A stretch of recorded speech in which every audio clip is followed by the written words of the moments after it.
योग राजस्थान में आप सभी का स्वागत है। आज हम पढ़ेंगे साइकोलॉजी के जो मनोविज्ञान के टॉप 75 क्वेश्चंस में आपके लिए लेके आया हूँ, जो आगामी आने वाली जो प्रतियोगिता परीक्षाएं हैं उनकी दृष्टि से बहुत ही महत्वपूर्ण प्रश्न हैं। तो क्लास को शुरू करते हैं बिना समय गवाए हुए। तो इसके मोस्ट इंपॉर्टेंट प्रश्न है जो आगामी आने वाली जो परीक्षाएँ हैं उनकी दृष्टि से बहुत ही महत्वपूर्ण है, तो क्लास को पूरे तरीके से ध्यान से देखिएगा। तो शुरू करते हैं अब। प्राचीन काल में मनोविज्ञान का अर्थ क्या था? तो प्राचीन काल के समय जो मनोविज्ञान का क्या अर्थ था ये बात पूछ रहा है। तो आत्मा का विज्ञान इसका मुख्य नाम था। उस समय प्राचीन काल में इसे आत्मा का विज्ञान कहा जाता था। मनोविज्ञान को आत्मा का विज्ञान किसने कहा? तो अरुस्तु ने जो है वो मनोविज्ञान को आत्मा का विज्ञान कहा है। ये जो प्रश्न है हो सकता है ये आपको ऊट पटांग लगे, लेकिन परीक्षा में किसी भी तरीके से घुमा फिरा कर इन प्रश्नों को पूछा जा सकता है। उस हिसाब से इन प्रश्नों को तैयार किया है।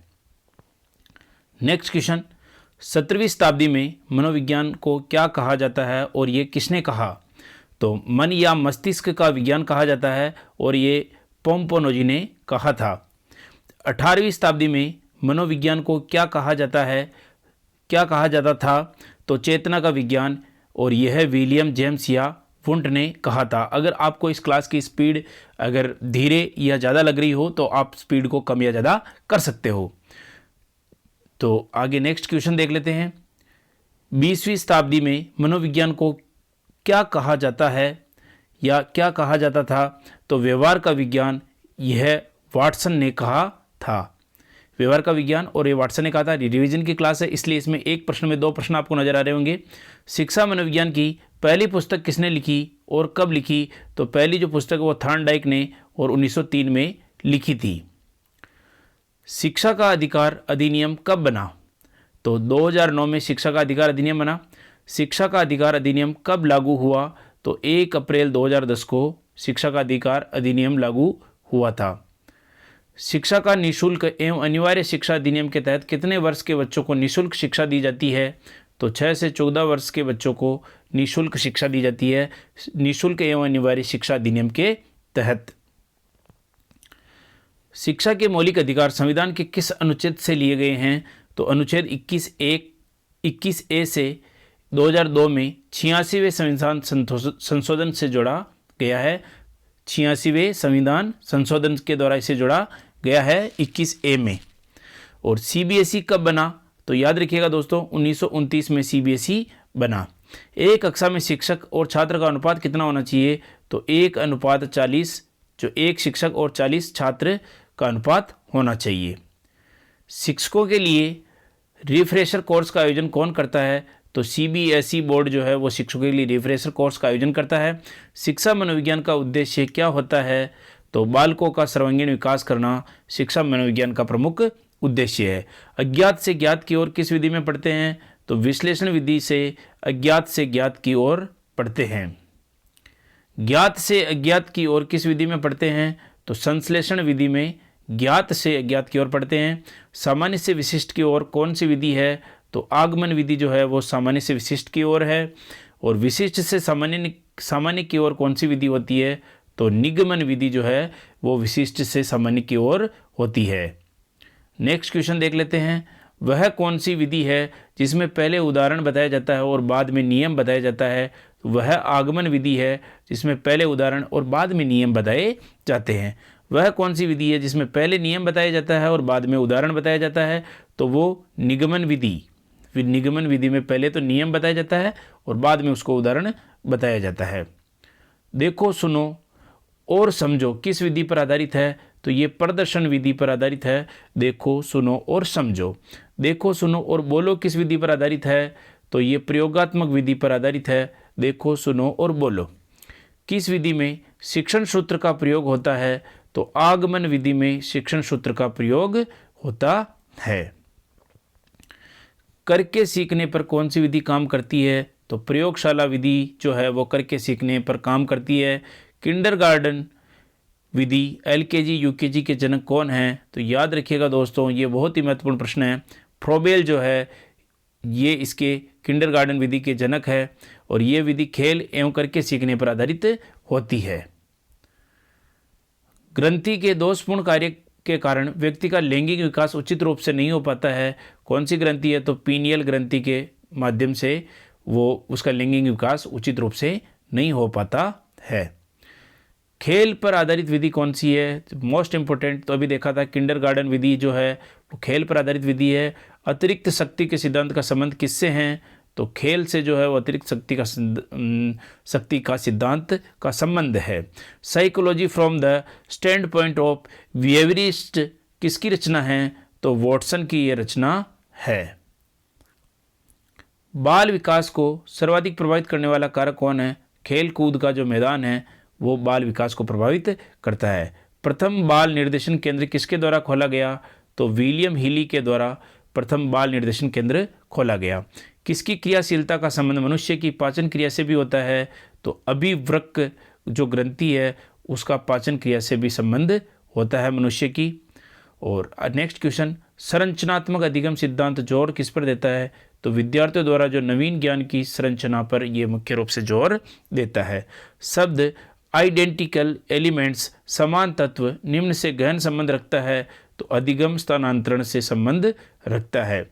छोटा शिशु खिलौनों तथा अन्य वस्तुओं को फेंककर उसके भागों को अलग करके किस भाव को दर्शाता है? वो जिज्ञासा प्रवृत्ति को दर्शाता है।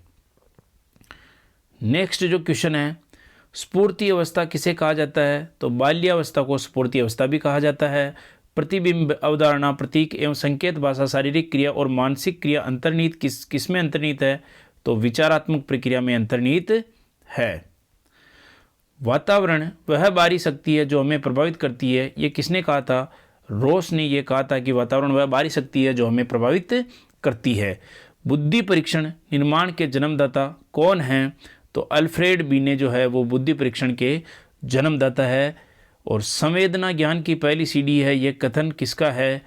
तो ये कथन जो है ये मानसिक विकास के बारे में इसे कहा गया है कि संवेदना जो है वह ज्ञान की पहली सीढ़ी है।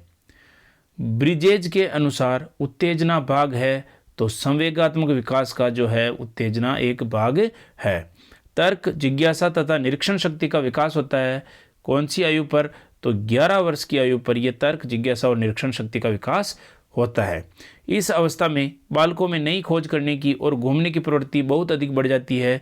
तो वो बाल्यावस्था में जो है बालक जो है वो खोज करने की और घूमने की प्रवृत्ति उसमें अत्यधिक बढ़ जाती है। कौन सा वंशानुक्रम का निकाय नहीं है? तो अभिप्रेरणा जो है वो वंशानुक्रम का निकाय नहीं है। 45 जो क्वेश्चन है वो देख लेते हैं अब। खालिस्तान की अवस्था तक बालकों की दृष्टि एवं श्रवण इंद्रियां पूर्णतः विकसित हो चुकी होती है। तो वो जो है 8 या 9 वर्ष की उम्र तक उनकी सभी जो देखने की और श्रवण करने की जो इंद्रियां हैं वो पूर्णतः विकसित हो चुकी होती है। 20वीं शताब्दी को बालक की शताब्दी कहा जाता है, ये कथन किसका है? तो क्रो एंड करो का है कि 20वीं शताब्दी को बालक की शताब्दी कहा जाता है। गामक विकास से हमारा तात्पर्य मांसपेशियों के विकास से तथा पैरों के उचित उपयोग, तो शक्ति और गति का उपयोग देखा जाता है इसमें। इस अवस्था को मिथ्या परिपक्वता का समय भी कहा जाता है। तो बाल्यावस्था को मिथ्या परिपक्वता का अवस्था भी कहा जाता है। मनुष्य जीवन का आरंभ मूलतः घटित होता है, तो केवल एक कोष से मनुष्य जीवन का आरंभ होता है। शैशवावस्था की विशेषता नहीं है, तो नैतिकता का होना शैशवावस्था की आवश्यकता विशेषता नहीं है। सीखने का वह सिद्धांत जो पूर्ण रूप से और केवल अवलोकनीय व्यवहार पर आधारित है, सीखने के सिद्धांत से संबंध है, तो व्यवहारवादी सिद्धांत से संबंधित है। नेक्स्ट क्वेश्चन देख लेते हैं। मैं रिवीजन के हिसाब से इस क्लास को करा रहा हूँ। सीमा हर पाठ को बहुत जल्दी सीख लेती है, जबकि लीना उसे सीखने में ज़्यादा समय लेती है। यह विकास के सिद्धांत को दर्शाता है। तो व्यक्तिगत भिन्नता को यह दर्शाता है कि सीमा तो हर पाठ को बहुत जल्दी सीख लेती है, जबकि लीना उसे ज़्यादा समय से सीखती है। ये व्यक्तिगत भिन्नता होती है प्रत्येक बालक में। सीखने के सिद्धांतों के संदर्भ में स्कैफोल्डिंग की ओर संकेत करता है, तो सीखने में वयस्कों द्वारा अस्थायी सहयोग की ओर संकेत करता है। नेक्स्ट क्वेश्चन, प्रयोजन विधि के प्रतिपादक कौन है? तो प्रयोजन विधि के जो प्रतिपादक वो किलपेट्रिक है। और वर्तमान समय में शिक्षा का सबसे उपयुक्त उपागम कौन सा है? तो सृजनवादी उपागम जो है वो शिक्षा का सबसे उपयुक्त उपागम है। वर्तमान समय में शिक्षक की भूमिका क्या है? तो सुगमकर्ता जो होता है वो शिक्षक ही होता है, उसकी भूमिका जो है सुगमकर्ता की है। एक शिक्षक को विद्यार्थियों की तत्परता स्तर को बढ़ाना है, ऐसा करने के लिए सबसे अच्छा तरीका कौन सा होगा? तो विशेष प्रकरण से संबंधित सृजनात्मक क्रियाकलाप को कक्षा में संगठित करवाकर वो उसको बेहतर बना सकता है और ये सबसे अच्छा तरीका है। यदि आपकी कक्षा में कोई बच्चा अधिगम अक्षम हो तो आप क्या करेंगे? तो उसकी अक्षमता किस प्रकार की है यह जानकर उसको सिखाने का प्रयास करेंगे। इस प्रकार के प्रश्न भी परीक्षा में पूछे जाते हैं। नेक्स्ट जो देख लेते हैं, सीखने का वह सिद्धांत जो केवल अवलोकित व्यवहार पर निर्भर करता है, सीखने के किस सिद्धांत से जुड़ा हुआ है? तो वो व्यवहारात्मक सिद्धांत से जुड़ा हुआ है। सृजनशीलता के पोषण हेतु एक अध्यापक को अपने विद्यार्थियों को रखना चाहिए, तो कार्य केंद्रित एवं लक्ष्य केंद्रित अपने छात्रों को उसको रखना चाहिए अध्यापक को। कौन सा मत अंतर्दृष्टि द्वारा सीखने की व्याख्या करता है? तो गेस्टाल्टवाद का जो सिद्धांत है वो अंतर्दृष्टि द्वारा सीखने की व्याख्या करता है। किस मनोवैज्ञानिक ने सीखने की सामग्री के रूप में निरर्थक शब्दों का प्रयोग किया है? तो एबिंगहॉस ने निरर्थक शब्दों का प्रयोग किया है। और सीखने का नियम किसने दिया है? तो थॉर्नडाइक ने सीखने का नियम दिया है। और सामाजिक प्रत्याशाओं के अनुरूप व्यवहार की योग्यता का अधिगम सामाजिक विकास कहा जाता है, यह कथन किसका है? तो हरलॉक का ये कथन है। और सीखने का सर्वाधिक उपयुक्त अर्थ क्या है? तो व्यवहार में परिमार्जन ही सीखने का सर्वाधिक उपयुक्त अर्थ है। कौशल सीखने की पहली अवस्था है, तो सबसे पहले जो है वो अनुकरण सीखता है, नकल करना सीखता है। उसके बाद देख लेते हैं, सीखे हुए ज्ञान कौशल यह विषय की अन्य परिस्थितियों में उपयोग करने को क्या कहते हैं? तो सीखने का स्थानांतरण कहते हैं। सीखे हुए ज्ञान और कौशल और विषय अन्य परिस्थितियों में उपयोग करने की जो तरीका है उसे सीखने का स्थानांतरण कहते हैं। स्मृति सीखी हुई वस्तु का सीधा उपयोग है, यह कथन किसका है? तो ये वुडवर्थ का है कि स्मृति जो है वो सीखी हुई वस्तुओं का सीधा उपयोग ही स्मृति है। जिस वक्र रेखा में प्रारंभ में सीखने की गति तीव्र होती है और बाद में यह क्रमशः मंद होती है, उसे क्या कहते हैं? उसे उन्नतोदर वक्र कहते हैं। प्रयास और भूल का सिद्धांत के प्रतिपादक कौन है? कई बार परीक्षा में पूछा जा चुका है। तो प्रयास और भूल के जो प्रतिपादक है वो थॉर्नडाइक है। अनुबंधन की प्रक्रिया में प्रथम सोपान कौन सा है? तो उत्तेजना जो है वो अनुबंधन की प्रक्रिया में प्रथम सोपान है। गेट्स के अनुसार अनुभव द्वारा व्यवहार में परिवर्तन ही है, तो सीखना है। अनुभव द्वारा व्यवहार में परिवर्तन सीखना कहलाता है। संवेग की उत्पत्ति से होती है, तो मूल प्रवृत्तियाँ जो है वो संवेग की उत्पत्ति से मूल प्रवृत्तियाँ उत्पन्न होती है।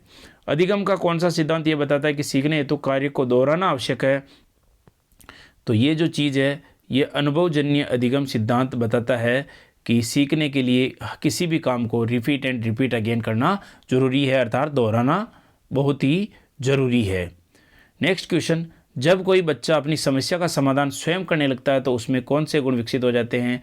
तो उसमें वैज्ञानिक अन्वेषक जो गुण है वो विकसित होने लग जाते हैं। उसके कारण बच्चा अपनी समस्या का समाधान खुद ही करने लग जाता है। ये क्लास मैं आशा करता हूँ कि आपको बहुत ही पसंद आई होगी। अगर आप हमारे चैनल पर नए हो तो हमारे चैनल को सब्सक्राइब कीजिए, लाइक कीजिए, कमेंट कीजिए और अपने दोस्तों के साथ क्लास को शेयर कीजिए। इसी के साथ राजयोग राजस्थान में आप सभी का धन्यवाद।